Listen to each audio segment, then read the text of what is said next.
Part three. Part 3.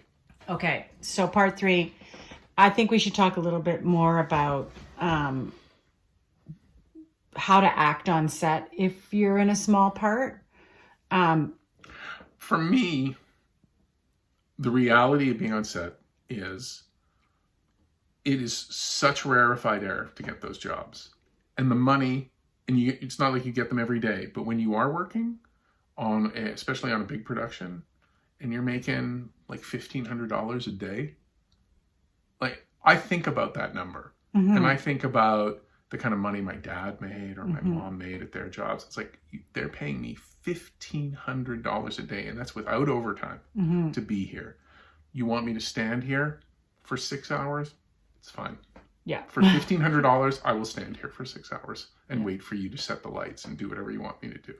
You need me to, there's nothing, unless they're asking me to do something that endangers me, you're paying for my time. And there is something about, I guess, that kind of a work ethic where it's like, yeah, that's what, like I have shot in -30 under a bridge in Hamilton.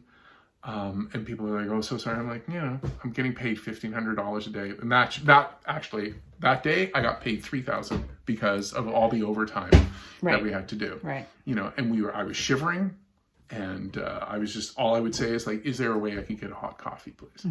So that's me. And you have to accept the fact that the money you could be making on these small roles, on any role, is incredible. And people, some people work 2 weeks, 3 weeks, a month to make the kind of money you're going to make in a day. So there is some humility in saying, well, yeah, so if I have to be a little cold right now, I guess I'll be cold. As long as you're not in danger and you're not being, abused and there's nothing happening, like I accept it. I'm like, okay, you want me to lay in this puddle for 6 hours?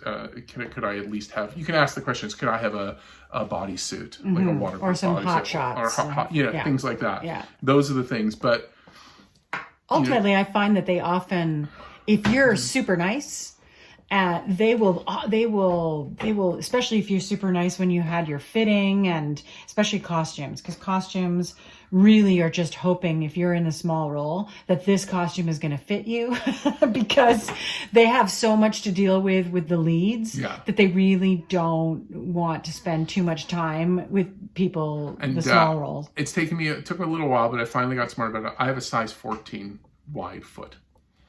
Right. And so whenever they call and ask for my sizes, and I always say, and here's the kicker.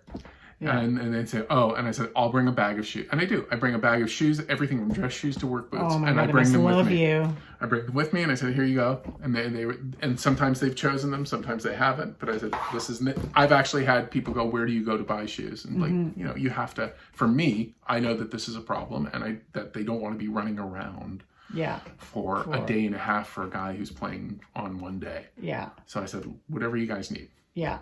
I think that is a really important, the relationships that you're building, because you are going to see these people over and over and over again in your career.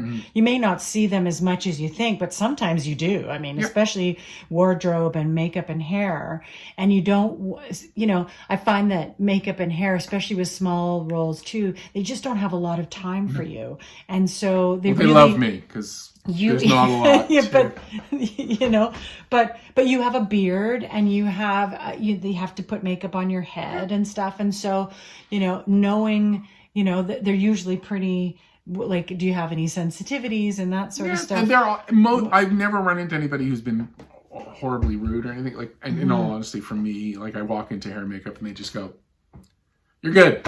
Sometimes they'll take the gray out. That's it. They'll paint the beard a bit to take the gray out. Right. But that's pretty much it. Lucky you. I know. But I've this has been since my mid to late 20s. My hair fell for out. women. Yes, and I know. Like your hair makeup for me is usually this, except on Shape of Water when they built a $6,000 wig for me because Guillermo liked what I was doing and he wanted a guy with hair. Wow. So they spent $6,000 custom making a wig that would fit on my head. You should have bought that wig. I asked. Oh, they wouldn't sell it to you? Oh. Guillermo keeps everything. He Isn't keeps that everything. interesting? But those relationships, and also I find, especially because I worked behind the scenes for a while too, like I PA'd, I was a script coordinator. Right. And I did that, all those jobs. And now I did an episode of Amazon just is doing a reboot of Kids in the Hall. Right. And so I arrived on set, and I worked with Mark McKinney on my show, so I knew Mark. And I knew Kevin had appeared on my show. These are all Kids in the Hall people for you youngins who weren't. Yeah. They were a legendary improv troupe. So I'd worked with some of them, but also when I got to set, the producer was a guy who I PA'd for on 3 or 4 shows. Wow. So we were chatting, like the nicest guy, and some of the other people. So I knew like all of those people were part of it. And so at one point I was sitting there, it's like, I knew everyone. I knew the publicity person who I had a relationship with. I had a relationship with the casting person. I knew the producer. I knew the director because I'd worked with him on our stuff. I knew, of course, Mark McKinney and all the Kids in the Hall guys. So it was it was a moment I felt like, to me, it was like, oh, I thought I'd just been invited out for a night with guys to go drinking, because it was like, oh, I know everybody here. And that was an interesting moment of like, oh, here's a career encapsulated in a moment, because here's all the people I've worked with over 25 years. There's like 7 or 8 people who I know, who I've worked with in different capacities, like as a script coordinator, all right, all of these things, and they're all here and we're all chatting. And that was an interesting moment of like everything sort of coming into a point. It's so when you're just starting out, it's so hard to see the potential of that. And that was an offer. Oh, and that was just a straight offer. I got a phone call. Yeah, and that doesn't happen a lot. No, it doesn't. But I got a call. My agent said, "You have an offer from Kids in the Hall," and I was like, "Did you mispronounce audition? Like, what do you mean?" And he's like, "No, they want to offer you a part." I accept.